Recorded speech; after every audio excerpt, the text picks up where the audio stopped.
A cab driver shot and killed in the Back Bay. This morning, his family is speaking out as the man accused of his murder heads to court. Anna Meiler is live in Boston this morning with more. Anna?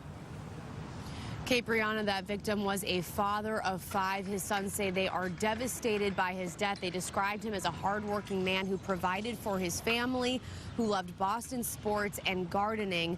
Today, the man accused of shooting and killing him will appear here in Boston Municipal Court. The shooting happened in broad daylight just before 11 a.m. yesterday, right in the Back Bay near the Colonnade Hotel.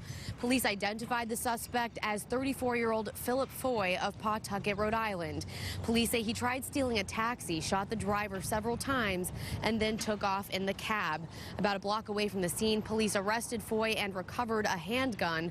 Police say the cab driver was rushed to the hospital and later died. His family identified him as Luckinson Aruma.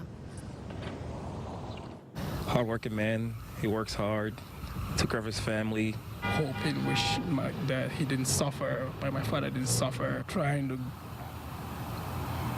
shop for good gift for my father for Father's Day, but in this point I'll be shopping for funeral homes. Foy is facing charges of murder, armed carjacking, and unlawful possession of a firearm. He's expected to appear here in Boston Municipal Court later this morning. Reporting live in Boston, Anna Meiler, WBZ This Morning.